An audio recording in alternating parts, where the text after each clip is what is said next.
Bismillahirrahmanirrahim. Alhamdulillahilladzi samma nafsahu bil wahhab yu'ti 'abdahu la li'iwadi wa la thawab.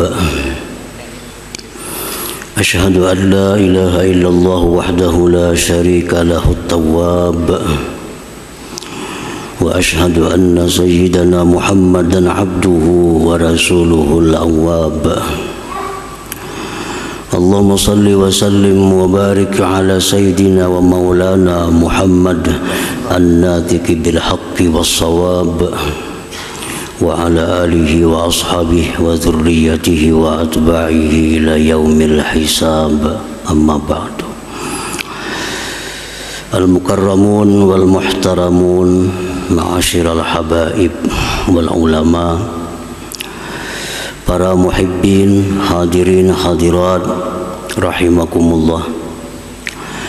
Puji syukur selalu kita haturkan kehadirat Allah Subhanahu wa taala atas limpahan taufik dan hidayah serta inayahnya kepada kita, sehingga kita bisa berkumpul, bertemu di Masjid Bustanul Muhibbin yang dipenuhi dengan berkah dan rahmat ini.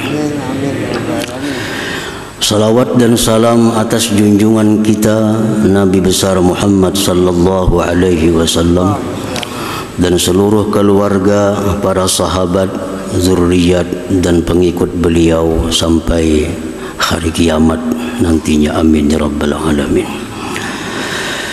Para muhibbin rahimakumullah, as-sabi'a asyar min asma'illah al-husna al-wahhab. Yang ke-17 dari asma'ul husna, yaitu al-wahhab.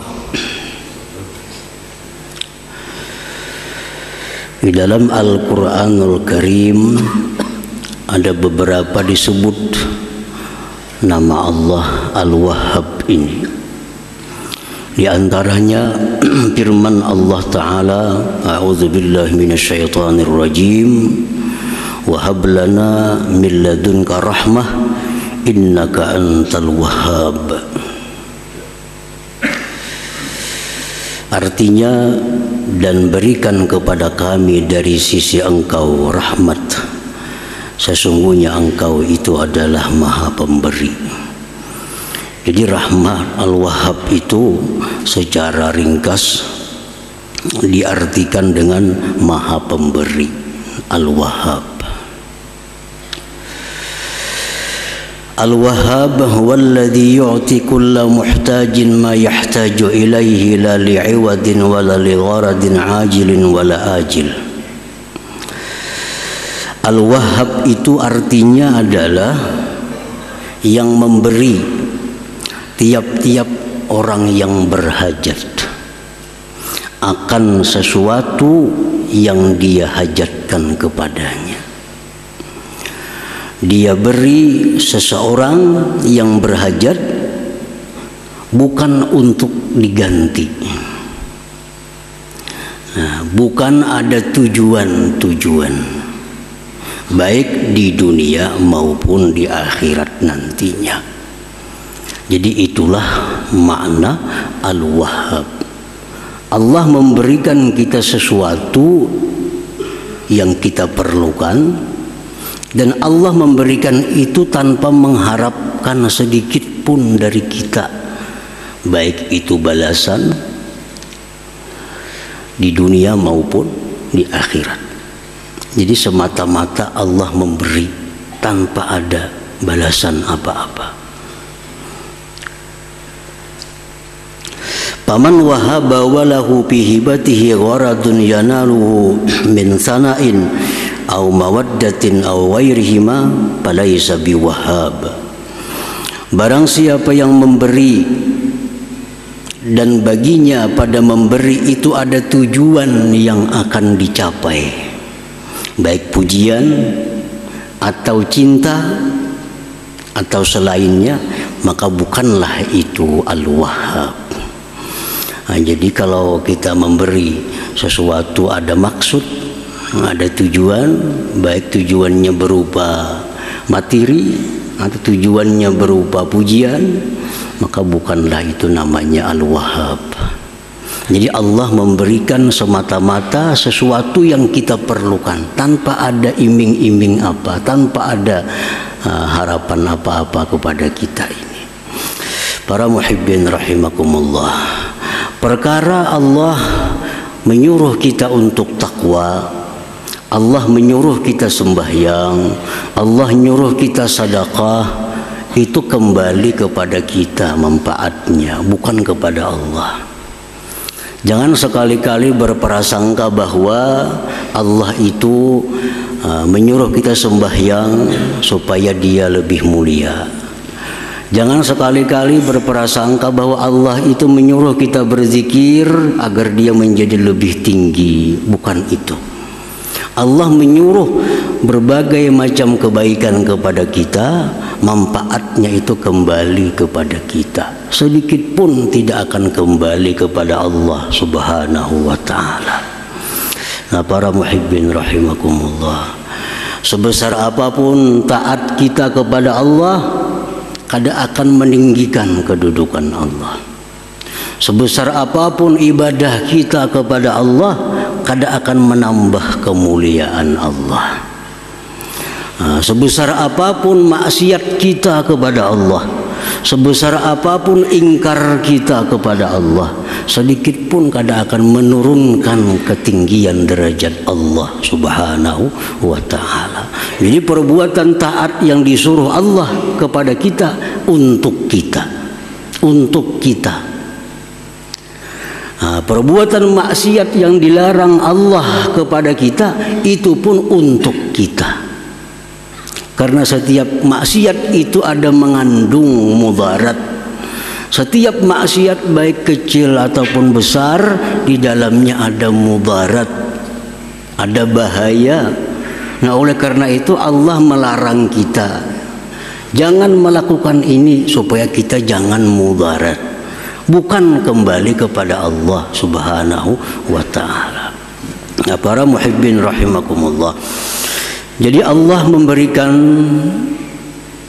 tiap-tiap orang yang berhajat sesuatu yang dia hajatkan, bukan karena mengharapkan gantian dan bukan karena ada tujuan. Oleh karena itu Allah dinamakan dengan Al-Wahhab ini. Para muhibbin rahimakumullah, nah sekarang apa yang kita perlu kepada Allah? Ini Allah akan memberi kita apa yang kita perlu. Itulah namanya Al-Wahhab. Apa yang paling kita perlukan, apa yang paling manusia butuhkan.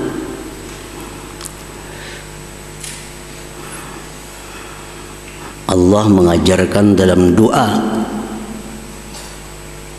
pada kitab sucinya Al-Quran, wahab lana min ladunka rahmah innaka antal wahhab.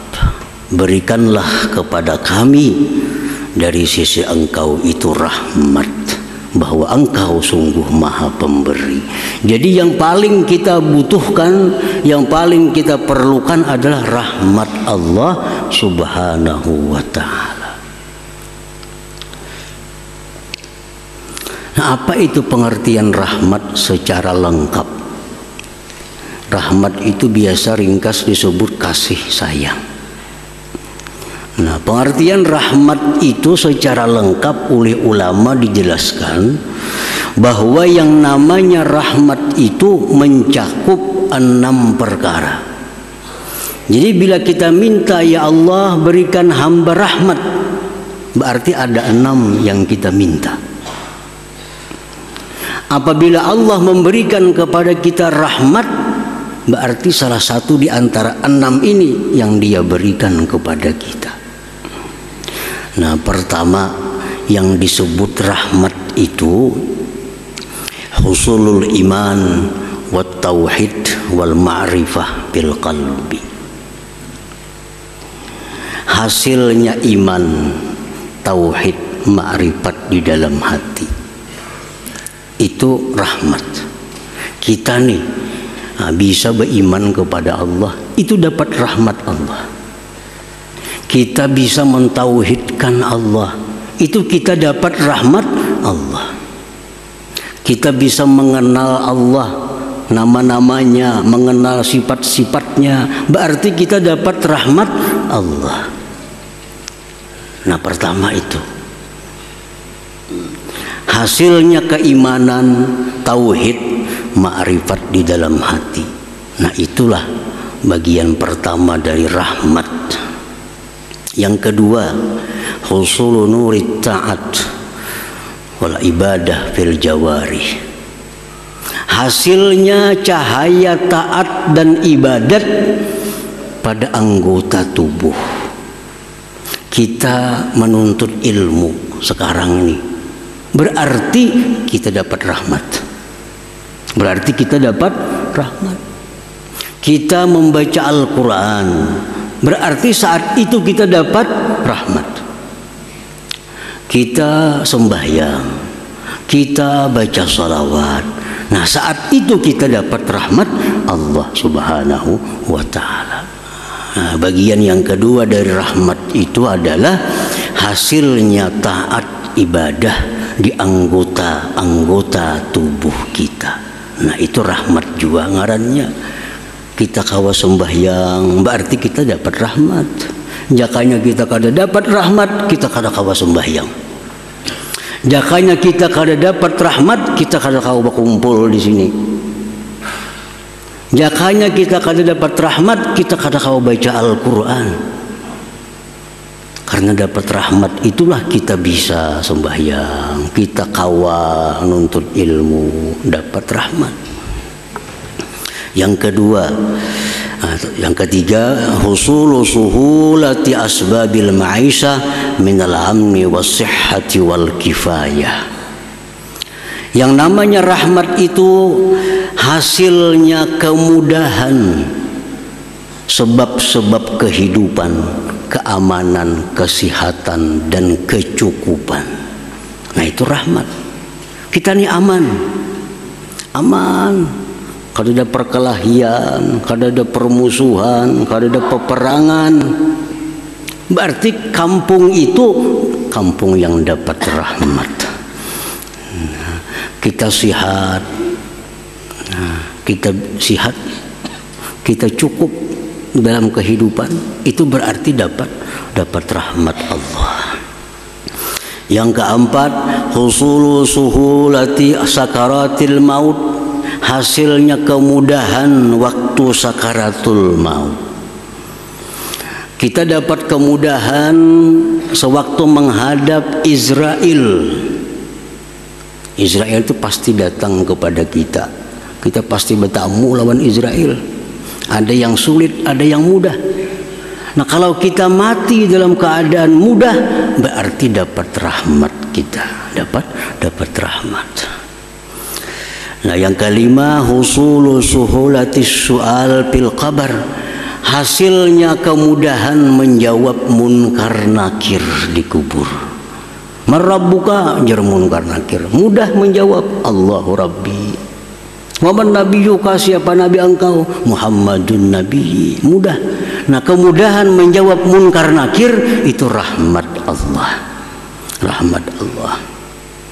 Yang keenam, husulu suhulatil hisab walika illahi ta'ala bil jannah, mudahnya kita menghadapi hari kiamat dan bertemu Allah di dalam surga. Nah, itu rahmat Allah Subhanahu wa ta'ala. Nah, para muhibbin rahimakumullah, jadi bila kita berdoa lawan Allah, Allahumma rahamni, misalnya, ya Allah berikan aku rahmat, berarti kita minta yang 6 tadi. Nah, berarti kita minta yang 6 itu. Kita minta iman, tauhid, ma'rifat. Kita minta bisa untuk ibadah, taat kepada Allah. Kita minta keamanan, kesehatan, kecukupan. Kita minta mudah menghadap sakaratul maut. Kita minta mudah jawab munkar nakir. Kita minta kemudahan pada hari kiamat dan bertemu Allah Subhanahu wa ta'ala. Jadi satu kalimat rahmat itu mencakup itu.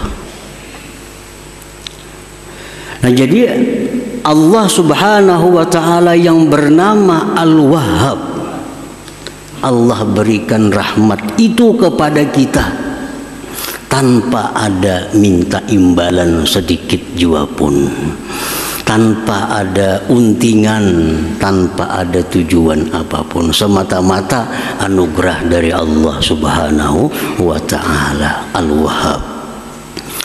Para muhibbin rahimakumullah, kita dapat anak. Anak ini belum tentu rahmat.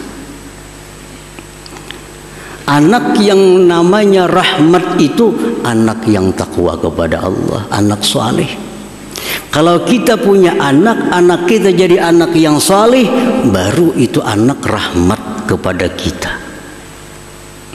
Kita dapat istri, belum tentu istri ini menjadi rahmat bagi kita. Tapi kalau istri ini salihah, taat kepada Allah, taat kepada suami, maka ini istri rahmat bagi kita. Kita dapat duit, belum tentu duit ini rahmat. Tapi bila duit ini kita gunakan untuk ibadah kepada Allah, maka duit itu namanya rahmat. Pangkat, kedudukan, jabatan, belum tentu ini kedudukan rahmat. Kedudukan, pangkat yang namanya rahmat itu adalah pangkat dan kedudukan yang dijalankan dengan benar, yang dijalankan untuk mensejahterakan umat Nabi Muhammad sallallahu alaihi wasallam. Itulah pangkat yang namanya rahmat Allah Subhanahu wa ta'ala. Jadi setiap rezeki dari Allah belum tentu nikmat. Setiap nikmat belum tentu rahmat. Rezeki ini ada yang halal, ada yang haram. Nah, rezeki yang halal disebut nikmat. Nah, nikmat ini bila disyukuri menjadi rahmat. Tapi bila nikmat ini kada disyukuri, maka dia berubah akan menjadi azab kepada kita. Nah, para muhibbin rahimakumullah, al-asya'u allati tajribu rahmatallah ta'ala, ini sesuatu yang membawa, yang menarik rahmat Allah. Nah, begitu pentingnya rahmat Allah, kita disuruh untuk mencari rahmat itu. Di mana kita mencari rahmat Allah? Nah, di mana andaknya rahmat Allah itu? Pertama, kalau kita hendak dapat rahmat Allah itu, satu, doa. Nah, berdoa. Dan doanya pun diajarkan oleh Allah. Doanya pun diajarkan oleh Rasulullah. Rabbana la tuzigh qulubana ba'da idh hadaitana wa hab lana min ladunka rahmatan innaka antal wahhab. Nah, baca aja doa itu memancing datangnya rahmat kepada kita. Dan rahmat ini kada diberikan Allah kepada semua orang. Rahmat ini hanya diberikan Allah kepada orang-orang yang dia cintai. Orang kafir kada diberi Allah rahmat. Dan kita kada boleh memintakan orang kafir agar dapat rahmat. Kada boleh. Ada orang kafir, mudahannya diberi rahmat, kita nang berdosa. Doa untuk orang kafir itu hanya satu. Ya Allah, berikan dia hidayah kepada jalan yang benar. Allahumma hdih ila siratil mustaqim. Kita melihat orang kafir, melihat orang musyrik, doakan agar mereka dapat hidayah, petunjuk dari Allah. Jangan didoakan dapat rahmat. Karena rahmat itu Allah kadang akan memberi kepada orang kafir. Rahmat hanya diberi kepada orang-orang yang dicintai oleh Allah Subhanahu wa ta'ala. Satu doa tadi. Nah, biasakan berdoa minta rahmat. Bisa dengan doa tadi, atau Allahumma arhamni, ya Allah berikan aku rahmat. Irhamni itu artinya berikan aku rahmat. Nah, wa minha hudhuru majlisi ilmin wa zikrin, dan sebagiannya lagi untuk mendatangkan rahmat itu menghadiri majlis zikir, majlis ilmu. Kita berkumpul, nah, berkumpul berzikir kepada Allah itu mendatangkan rahmat. Baik zikirnya berupa menyebut lafzul jalalah, atau zikirnya itu membahas tentang hukum-hukum Allah. Kita dudukan bertiga, berempat, 10, 20 orang, kita berzikir. Baik zikir salawat, Quran, atau kita membaca kitab-kitab yang membahas tentang halal haram. Nah, itu datang rahmat Allah kepada kita, turun rahmat Allah kepada kita. Rasulullah SAW bersabda, la yaq'udu qaumun yazkuruna Allah azza wa jalla illa haffathumul malaikah wa ghashiyatuhumur rahmah wa unzilat alaihimus sakinah wa zakarahumullah fi man indah, rawahu Muslim. Tidak duduk sekelompok orang berzikir kepada Allah, melainkan meliputi akan mereka itu oleh malaikat. Nah, malaikat ini bertumpang-tumpang sampai ke atas langit. Ini malaikat melindungi orang nang zikir kepada Allah nih, bertumpang berlapis-lapis sampai ke atas langit. Wa ghasyiyatuhumur rahmah, dan meliputi akan mereka itu orang yang berzikir rahmat Allah. Nah, orang ini diliputi oleh rahmat Allah, dan diturunkan atas mereka ketentraman, dan mereka disebut-sebut Allah di sisi para malaikatnya. Jadi hadir ke majelis ilmu, hadir ke majelis ta'lim, itu adalah menarik rahmat Allah. Nah, yang ketiga, ziaratus salihin, ziarah kepada orang saleh. Ziarah bailang, baik yang diilang ini masih hidup atau yang diilang ini sudah dikubur. Kita ke kubur orang saleh, kita bailang ke rumah orang saleh, kita bertemu mereka, itu kita dapat rahmat Allah Subhanahu wa ta'ala. Walaupun kita diam, tak ada bebandir apa-apa, duduk, nah, sudah dapat rahmat Allah. Nah, Imam Sufyan ibn Uyainah mengatakan, inda zikris salihin tanzilur rahmah. Ketika kita menyebut nama orang salih, kita dapat turun rahmat Allah Subhanahu wa ta'ala. Nah, kita sebut nama Nabi misalnya, nah, kita sebut nama-nama sahabat, kita sebut nama-nama para imam, nah, kita sebut nama-nama para aulia, kita dituruni oleh rahmat Allah Subhanahu wa ta'ala.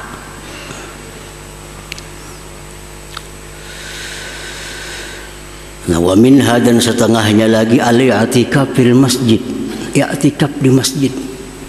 I'tikaf itu kada syarat baca Quran, i'tikaf itu kada disyaratkan sembahyang.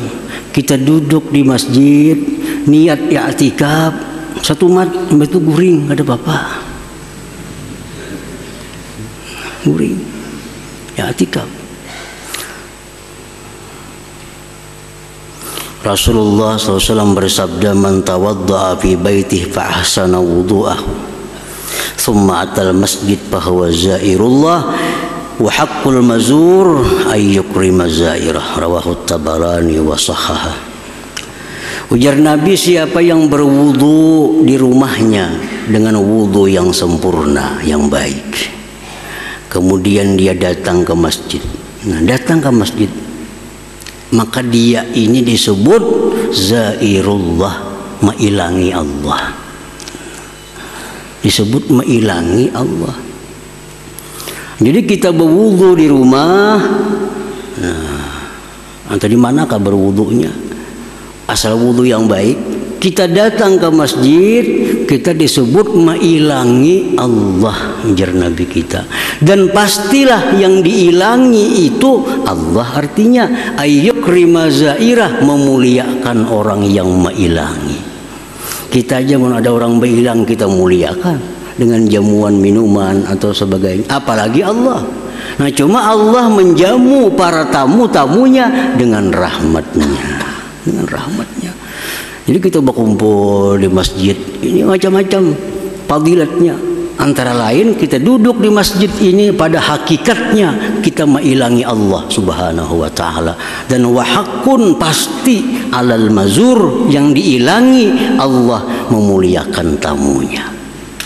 Jadi orang yang suka ke masjid, duduk i'tikaf, itu orang yang selalu dapat rahmat Allah Subhanahu wa taala. Wa minha qiraatul Quran, baca salawat, itu semua memancing kita untuk selalu berada dalam rahmat Allah Subhanahu wa taala. Nah, para muhibbin rahimakumullah. Al-mu'min bismillahil wahhab, orang yang beriman dengan nama Allah Al-Wahhab. Al-Wahhab adalah yang memberi tanpa ada mengharapkan imbalan apapun. Nah, kalau kita beriman, kita percaya bahwa Allah itu Al-Wahhab, Allah memberi tanpa minta imbalan sedikit pun dalam bentuk apapun. Kita selaku manusia, hambanya yang mengimaninya, ayyati ma yamlikuhu liwajhillahi ta'ala wahdah, la lil wusul ila na'imil jannah awil hadhari min azabin nar aw li hazzin ajilin aw ajil. Nah, kalau kita sudah beriman kepada Al-Wahhab sebagai nama Allah, maka kita memberikan sesuatu yang kita miliki kepada orang lain semata-mata karena Allah. Nah, semata-mata karena Allah, bukan untuk masuk surga, bukan untuk selamat di neraka, bukan untuk apapun. Kita memberikan kepada orang sesuatu yang kita miliki semata-mata karena Allah. Itulah orang yang beriman kepada nama Allah Al-Wahhab ini. Jadi ini memberi sesuatu bukan untuk supaya selamat, ini memberi sesuatu bukan untuk minta puji, dia memberikan sesuatu bukan untuk masuk surga, dia memberi sesuatu bukan untuk terhindar dari api neraka, tapi dia memberi sesuatu kepada orang karena Allah Subhanahu wa taala. Titik, ingat situ aja. Nah, itulah contoh orang yang beriman kepada nama Allah Al-Wahhab tadi. Jadi kada usah lagi kita bersedekah supaya kada usah, cukup karena Allah. Dan apabila kita memberi sesuatu itu karena Allah, semua yang lain itu mengikuti, akan datang dengan sendirinya, walaupun kita kada mengharap, walaupun kita kada meminta.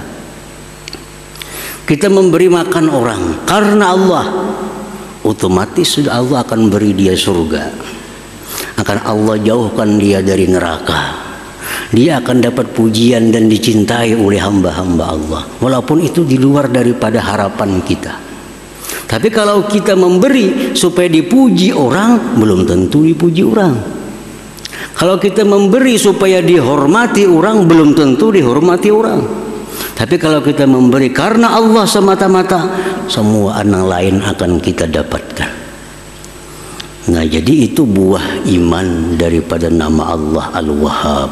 Allah Al-Wahhab memberikan kepada orang tanpa ada tujuan apapun. Nah, kita pun memberikan kepada makhluk Allah tanpa tujuan apapun selain karena Allah Subhanahu wa ta'ala.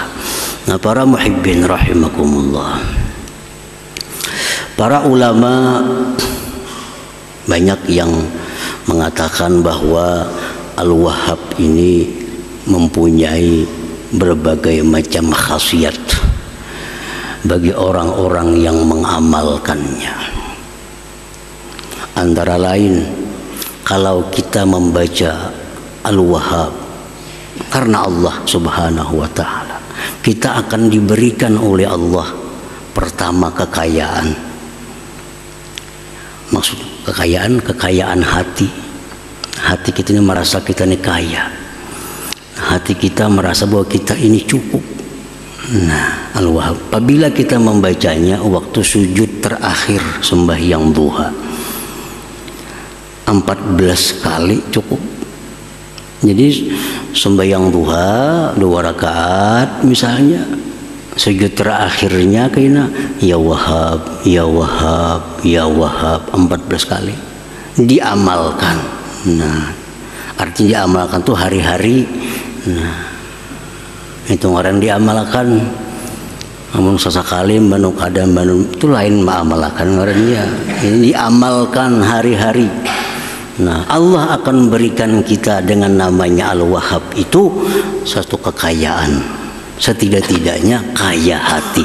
Nah, kaya hati. Nah, itu sudah dianggap mujarab oleh para ulama. Artinya kada saya berdua ulama yang mengatakan itu mujarab. Kalau kita sembahyang duha sujud terakhir subhana rabbiyal a'la 3 kali, nah ya Wahhab, ya Wahhab 14 kali tiap hari, nah kita akan diberi Allah itu. Itu antara lain daripada fadilatnya Al-Wahhab itu. Nah, kemudian lagi para ulama juga mengatakan kalau kita membaca doa ini 7 kali setiap sembahyang fardu. Rabbana la tuzigh qulubana ba'da idh hadaitana wa hab lana min ladunka rahmah innaka antal wahhab. Kita akan dijaga oleh Allah. Dijaga dari apa? Dari ikut aliran-aliran yang sesat, sehingga sampai mati kita mengikuti aliran yang lurus, jalan yang lurus.